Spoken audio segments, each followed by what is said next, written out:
사랑하는 베델의 성도 여러분, 오늘 하나님께서 우리들에게 주신 말씀은 시편 65편 10절부터 12절까지의 말씀입니다. 봄의 향기가 바람에 실려 우리에게 새로운 시작을 속삭입니다 라는 제목으로 말씀을 선포하려고 합니다. 이 말씀이 선포될 때 우리들의 마음속에 성령님의 크신 은혜가 함께하기를 간절히 기도하고 소망합니다. 겨울의 긴 장막이 거치고 대지는 따사로운 햇살을 머금기 시작합니다. 바람은 향기를 품고 부드럽게 우리들에게 불어오고 있습니다. 나무는 연두빛 새싹을 띄우고 있고 거기에는 새 생명의 기운을 전하고 있지요.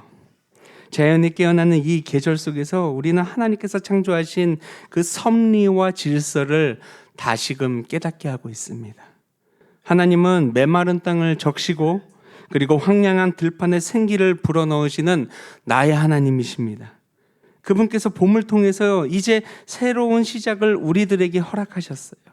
얼어붙었던 우리들의 마음 속에서도 은혜의 담비를 내려주시겠다고 오늘 말씀해 주셨습니다. 오늘 우리에게 허락하신 이 시편 65편의 말씀을 깊이 묵상하고 하나님께서 우리의 삶에 베푸시는 은총의 손길을 다시 한번 되새겨보기를 간절히 기도하고 소망합니다. 오늘 시편 65편 10절에 시편 기자는 이렇게 고백을 합니다. 이랑의 물을 넉넉히 대사 그 이랑을 평탄하게 하신다라고 말씀합니다. 여러분, 여기서 이랑이 무엇입니까? 이랑이란 곡식을 심기 위해 갈아놓은 그 밭의 줄기를 이야기합니다. 이 이랑의 물이 부족하면 곡식은 뿌리를 제대로 내리지 못하고 메마르게 된다고 이야기하죠. 결국 결실을 맺기 어렵게 됩니다. 근데 우리 하나님은 어떤 분이세요? 생명의 근원이신 나의 하나님, 메마른 땅을 촉촉히 적셔주시는 나의 하나님을 바라보게 됩니다. 그분께서 넉넉하게 부어주시는 은혜가 이 이랑에 가득할 때야말로 이 밭고랑을 적시는 단비처럼 우리의 삶도 생기 넘치는 모습으로 그 변화를 경험하게 될 줄 믿습니다. 여러분, 혹시 우리들의 마음밭 점검해 보신 적 있습니까? 혹시나 나의 마음이 메말라 있지는 않나요? 그럴 때일수록 우리가 붙들어야 할 분은 생명의 근원이신 하나님이길 소망합니다. 그분의 풍성한 은혜가 임하면 마른 땅에 내린 비로 그 새싹이 돋듯 우리의 삶도 다시 소생할 것이고 풍성한 열매를 맺게 된다고 이야기하지요. 오늘도 그 은혜의 단비를 사모하시고 우리의 일항에 충분히 부어질 하나님의 은혜를 기대하며 살기를 소망합니다. 여러분, 하나님의 은혜를 느껴보신 적이 있으십니까? 하나님의 은혜를 지금까지 허락하신 우리의 그 한없는 은혜를 다시 한번 기억해 보면은요, 그 한 방울의 물처럼 아슬아슬하게 주어지는 은혜가 아니에요. 하나님의 은혜는 항상 넉넉히 우리에게 허락하십니다.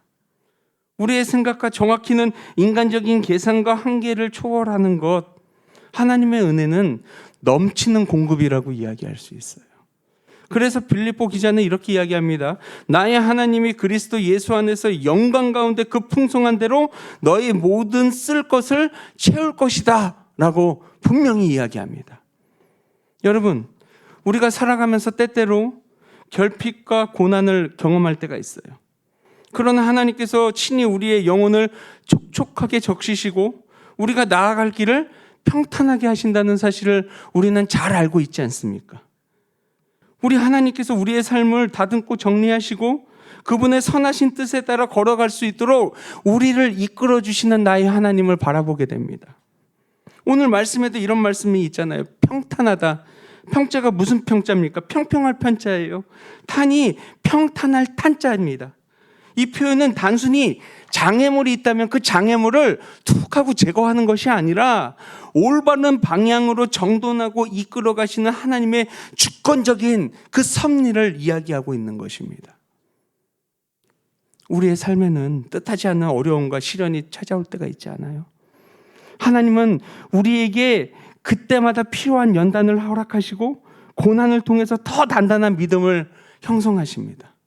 그래서 욥기서에서는 이런 말씀이 있습니다.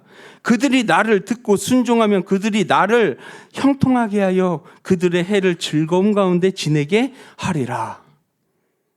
여러분, 삶 속에서 크고 작은 굴곡이 있다 할지라도 그것을 통해 하나님께서 우리를 단련시키고 계심을 믿고 의지하시기를 소망합니다. 여러분, 요즘 그 카테고리, 인터넷 카테고리에 인기 있는 단어들을 쭉 정리를 해봤는데 화제가 되는 단어가 하나가 있어요. 그게 뭐냐면 물멍이라는 단어가 있습니다. 물멍 아십니까? 내가 어디서 들은 것 같은데. 요즘 많은 사람들이 일상에서 지친 마음을 달래기 위해서 어디를 가냐면 강이나 바다나 호수를 바라보면서 물멍을 즐긴다고 합니다. 흔히 여러분 얼마 전까지 불멍 아세요? 불멍?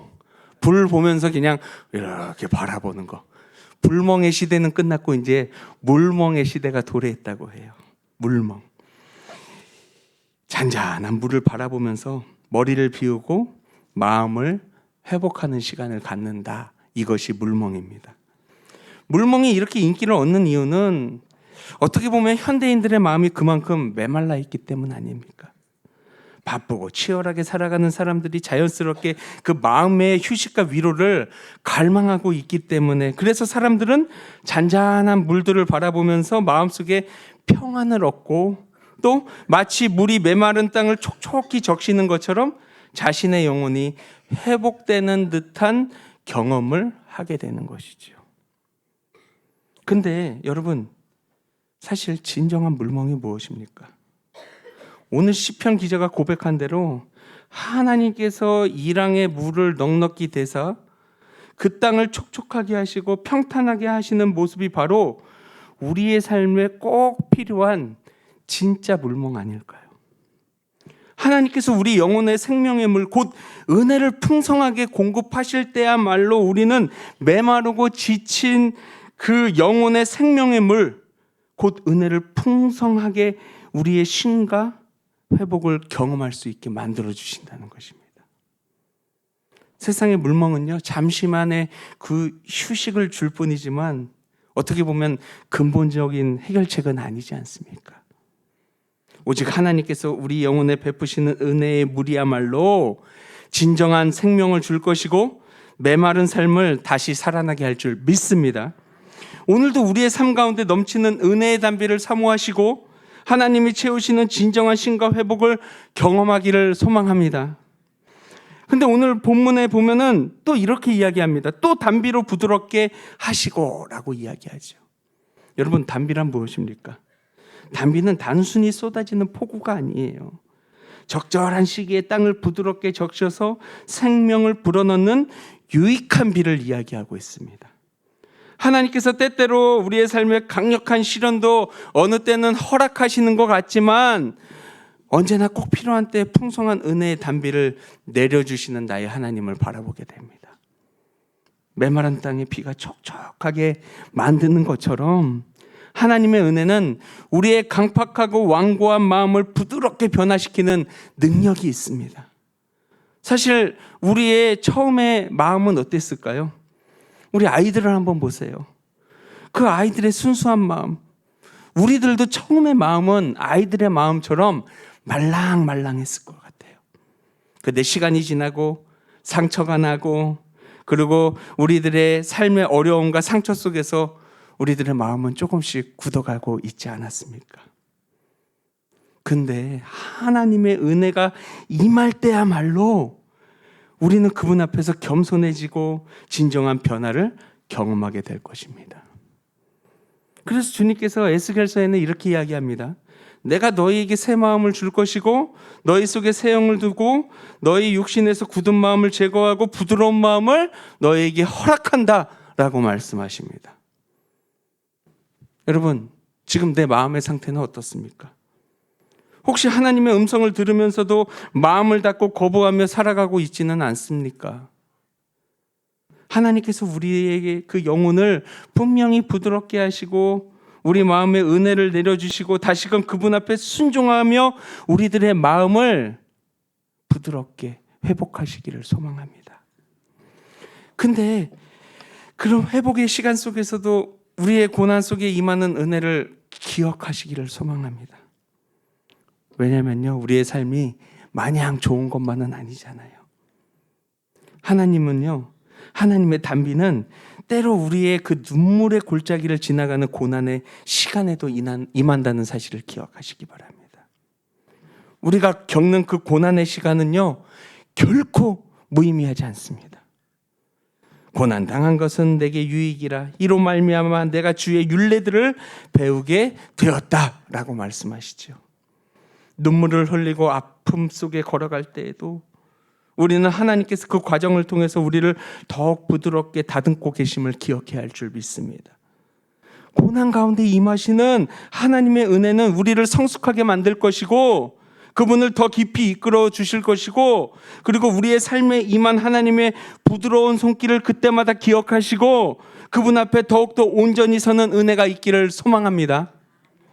근데 저는 이럴 때 성경의 인물 중에서 과연 누가 고난 속에서도 회복하는 사람이 누가 있을까 생각을 해봤어요. 여러분, 요셉 아세요? 요셉의 삶을 통해서 고난 속에 임하시는 하나님의 은혜를 명확하게 발견할 수 있습니다. 요셉은 형들의 시기심 때문에 애굽의 종으로 팔려가게 됩니다. 사랑하는 가족들과 강제로 이별하게 된 그 고통, 낯선 땅에서 종살이를 해야 했던 그 현실, 어떻게 보면은 눈물로 가득한 그 고난의 시간이었습니다. 성경에는 구체적으로 나와 있지 않았지만 그의 마음속은 외롭고 힘들고 안타까웠고 너무나도 비참하지 않았을까요? 그뿐만 아니라 보디발의 아내로 인해서 그 억울한 누명을 쓰고 감옥에 갇혔을 때 그 요셉은 누구보다 깊은 좌절과 고통을 경험했을 것입니다. 그의 마음속에는 우라통이 치밀었을지도 몰라요. 그러나 그때에도 하나님은요, 이 요셉을 잊지 않으시고 부드러운 단비와 같은 은혜를 경험하게 하셨습니다. 그리고 성경은 이렇게 기록하지요. 여호와께서 요셉과 함께 하시고 그에게 인자를 더하사 간수장에게 은혜를 받게 하시매. 여러분, 하나님께서 그 요셉의 고난을 그냥 지나치지 않으셨습니다. 오히려 그 고난의 시간 속에서 그의 마음을 깊이 다듬으셨고 더욱 성숙하고 온유한 사랑으로 변화시키게 만드셨어요. 결국 요셉은 그 모든 고난을 이겨내고 애굽의 총리로 세워지게 되었습니다. 그리고 사람의 생명을 구하는 하나님의 도구로 쓰임받게 되었습니다. 근데 여러분, 지금 우리의 삶의 자리에도 요셉과 같은 고난이 있을 수도 있지 않습니까? 때로는 눈물을 흘리고 견디기 힘든 현실 앞에 무너질 것만 같은 순간도 문득문득 찾아오고 있습니다. 하지만 요셉을 인도하셨던 그 하나님께서 우리 또한 그대로 내버려 두지 않으세요. 고난 속에서 은혜의 단비로 우리를 위로하시고 성장시키고 계심을 우리는 믿어야 할 줄 믿습니다. 우리의 아픔과 눈물 속에서도 함께 하시는 그 하나님의 부드러운 손길을 기억하시기 바라고, 요셉처럼 끝까지 그분을 신뢰하고 나아가는 은혜가 우리 모두에게 있기를 간절히 기도하고 소망합니다. 또한 우리의 삶에서 복을 주시고 새로운 시작을 허락하는 하나님을 기억하길 원합니다. 우리의 삶을 잘 보십시오. 희망의 새싹이 돋아나기만을 기다리는 나의 하나님 아니십니까?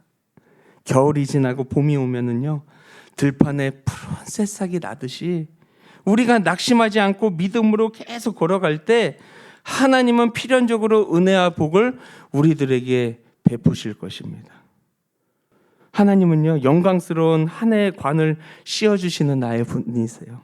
그래서 65편 11절에는 이렇게 이야기합니다. 주의 은택으로 한 해의 관을 씌우며 라고 이야기합니다. 여기서 아타르라고 하는데 둘러싸다. 그러니까 쉽게 이야기하면 은총이 우리의 한 해, 우리의 삶을 감싸는 하나님을 바라보게 된다는 것이죠. 하나님께서는 우리가 지난 과거에 어떻게 했든지 죄와 실수와 좌절이 있더라도 우리에게 새로운 기회와 존귀를 허락하십니다. 그 시작을 영광으로 장식하겠다고 오늘 본문에 분명히 말씀하셨잖아요. 그럼 우리가 해야 할 일은 그 약속을 붙들고 믿음으로 다시 일어나 걷기 시작하는 것입니다. 하나님은요, 우리가 걷는 인생의 길에서 기름방울이 넘치도록 풍성한 축복을 예비해 두셨어요. 시편에서 주의 기름이 길에는 기름방울이 떨어진다고 표현되었는데, 이 표현은요, 성경에서의 기름은 풍요로움과 거룩한 기름 부음, 즉 성령의 임재를 이야기하는 것입니다. 치유와 치료, 그리고 왕권을 상징하는 아주 중요한 재료지요. 이 말씀은 하나님의 길을 선택하고 그분의 인도하심을 따르는 자들에게 큰 축복을 허락하겠다라는 귀한 말씀입니다. 우리의 일상에서도 내가 때로는 부족하고 연약하다라고 느낄지라도 하나님께 믿음으로 의지하고 순종한다면 하나님이 공급해 주시는 그 기름방울 같은 은혜를 경험하게 될 줄 믿습니다. 우리가 하나님을 신뢰하고 선을 행할 때 그분은 우리의 삶에 필요한 모든 것들을 예비하고 채워주실 줄 믿습니다. 이것은 단순히 물질적인 도움에 그치는 것이 아니라 우리의 내면의 평안함을 기쁨으로 풍성히 채우시는 그 영적인 축복까지 포함된 것이죠. 그래서 시편 37편에는 이런 말씀이 있어요. 너는 여호와를 의뢰하고 선을 행해라. 땅에 머무는 동안 그의 성실을 먹을거리로 삼을지어다 라고 말씀하셨습니다. 여러분, 하나님을 의뢰하고 살아갈 때 그분의 성실을 하심을 매일 먹을거리로 삼을 수 있어요. 이 모든 말씀은 우리의 여정이 비록 길고 힘들고 어려울지라도 하나님께서는 그 길을 기름진 길로 바꾸어 주신다고 확신을 심어 주시는 것입니다. 삶이 삭막하게 느껴질 때도 있지만 믿음으로 한 걸음을 내딜 때마다 주어지는 하나님의 복과 은혜를 바라보며 살아갈 수 있는 베델의 모든 가족들이 되길 원합니다. 우리의 발걸음마다 기름방울이 뚝뚝 떨어지고 그 삶의 전체가 영광의 관을 쓴 풍요로운 인생이 되기를 진심으로 바랍니다. 여러분, 이번 부흥회 어떠셨어요? 좋으셨어요? 좋으셨다는 분 손? 자, 더 좋았다는 분 발? 저는 이번 부흥회는 꿈 같은 부흥회였던 것 같습니다. 어떻게 보면 익사이팅하진 않았지만 마음속 심령은 그 어느 때보다 강건해졌고 단단해졌습니다. 우리 사진을 한번 볼까요? 사진을 한 장 한 장 보면은요, 부흥회의 추억이 이렇게 싹 슬라이드 사진처럼 넘어갑니다. 우리 성가대의 찬양, 여신도의 찬양, 그리고 우리 장로님의 기도, 남신도 회장님, 여신도 회장님의 기도, 그리고 또 우리 성도님들의 기쁜 얼굴, 그리고 또 목사님의 기도와 말씀,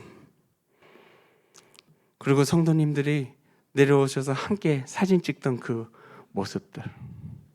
어느 목사님께서 물으셨어요. 어떻게 강사님을 섭외하셨어요?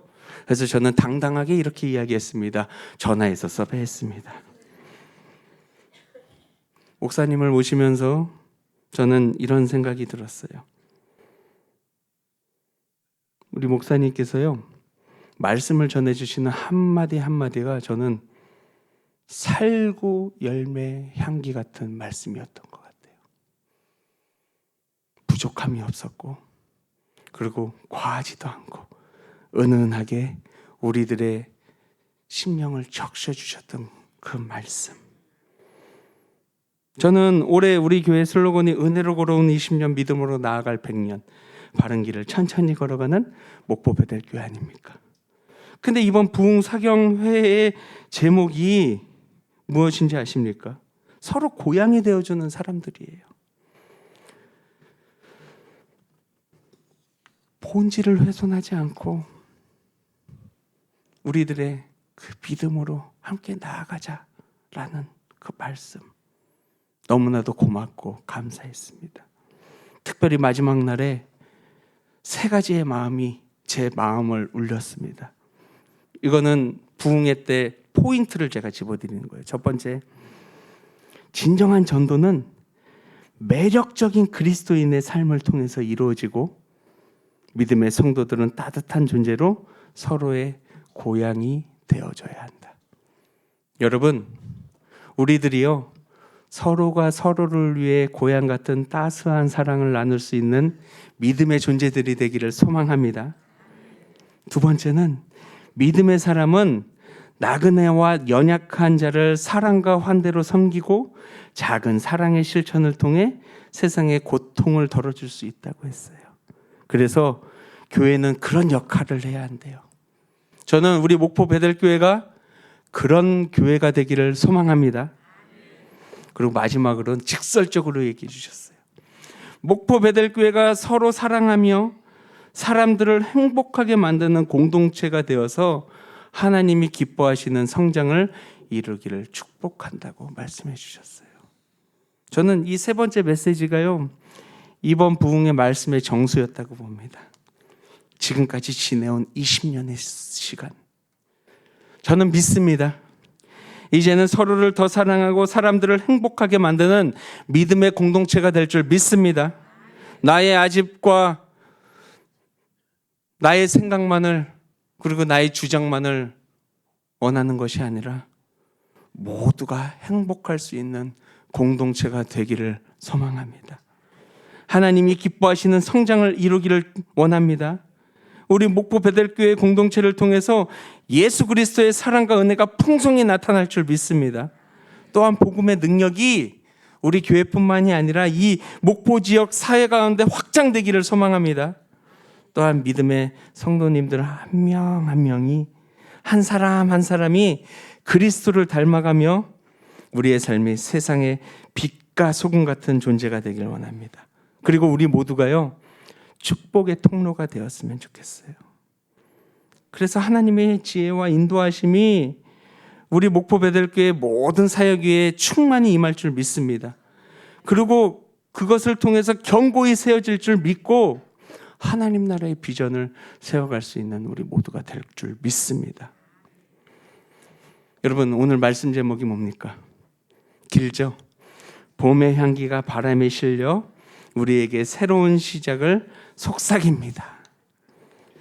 여러분, 새로운 바람이 불어올 것이에요. 그 바람, 성령의 바람이 우리에게 불어와 이제는 더 아름다운 교회, 그리고 주님께서 보시기에 합당한 교회가 될 줄 믿습니다. 기대하십시오. 바라보십시오. 함께 하십시오. 새로운 시작의 주인공은 주님과 이 자리에 함께하는 여러분들이 되실 줄 믿습니다. 우리 함께 은혜 찬양 드리겠습니다.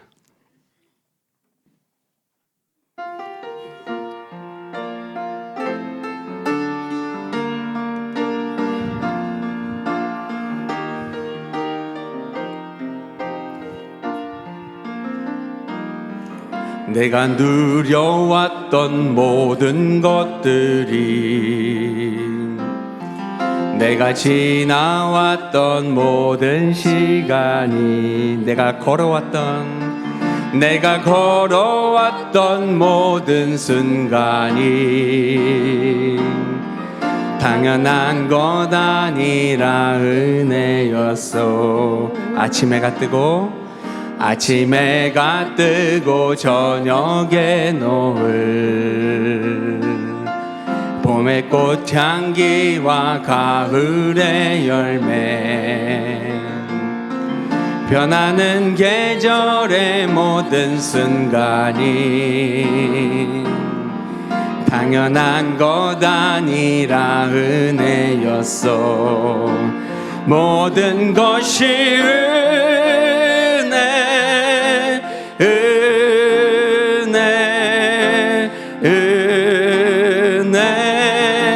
한없는 은혜, 내 삶에 당연한 것 하나도 없었던 것을, 모든 것이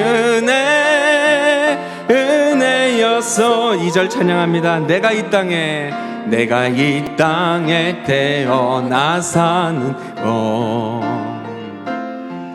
어린아이 시절과 지금까지 숨을 쉬며 꿈을 사는 삶, 당연한 것 아니라 은혜였어. 내가 하나님의 자녀로 살며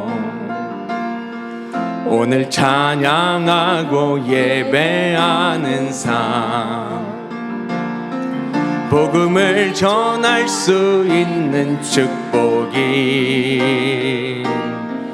당연한 것 아니라 은혜였소. 모든 것이 은혜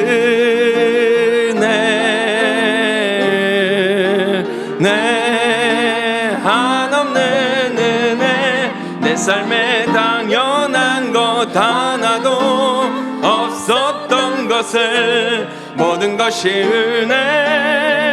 은혜였어. 모든 것이 은혜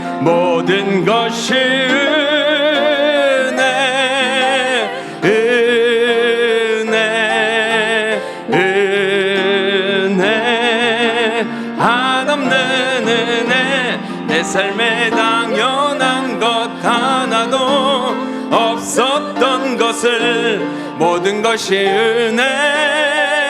은혜였소.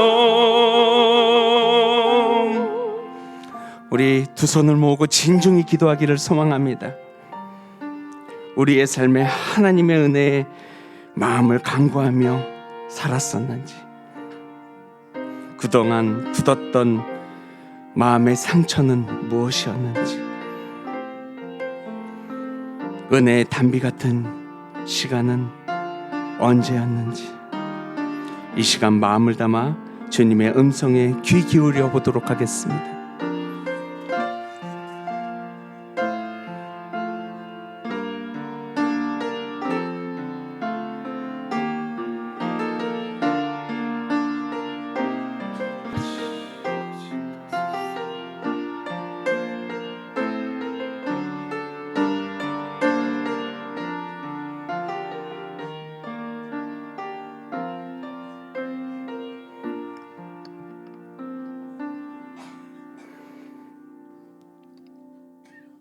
사랑과 은혜가 풍성하신 하나님 아버지, 우리의 영혼이 겨우내 얼어붙어 메말라 있을 때 때에 맞춰 은혜의 단비를 내려주시고 우리의 갈급함을 풍성히 채워주심에 감사 또 감사드립니다. 우리의 영혼은 하나님 없이는 메마른 사막과 같았으며 주님의 은혜가 없이는 한 걸음도 나아갈 수 없음을 고백합니다. 주님, 우리의 마음이 돌처럼 단단하게 굳어 있었음을 용서하여 주시옵소서. 세상의 염려와 고난으로 우리의 마음이 굳어지고 순종과 겸손 대신 자주 불평과 원망의 길을 걸었음을 고백합니다. 주님의 자비로 우리 마음의 완고함을 녹이시고 성령의 은혜로 우리 영혼의 깊숙한 곳까지 부드럽게 하여 주시옵소서. 우리가 인생의 고난과 시험 가운데 있을 때에도 낙심치 않게 하시고 오히려 그 시간을 통하여 연단받아 주님을 더욱 가까이 알게 하시고 믿음의 깊이와 굳건함으로 성장하게 하여 주시옵소서. 고난 속에서도 하나님의 선하심을 기억하게 하시고 그것을 통해 오히려 더 강력한 믿음과 소망을 품게 하여 주시옵소서. 특별히 새로운 계절과 기회를 허락하신 나의 하나님, 이제 우리는 주님의 허락하신 새 출발의 선상에 앞에 서 있습니다. 과거의 아픔과 상처는 주님의 은혜 안에서 치유받고 영광의 관을 씌워주시는 주님의 약속을 붙잡고 담대히 나아가겠습니다. 우리의 걸음마다 주님의 축복의 기름방울이 떨어져서 우리가 걸어가는 모든 길에 하나님의 풍성한 은혜와 축복이 넘쳐나게 하옵소서. 오늘 이 순간부터 우리의 모든 삶과 날들을 오직 주님께만 맡기며 주님 뜻 안에서 거룩하고 강력한 삶을 살아가도록 우리를 붙들어 주시고 인도하여 주시옵소서. 우리 주 예수 그리스도 이름으로 기도드립니다. 아멘.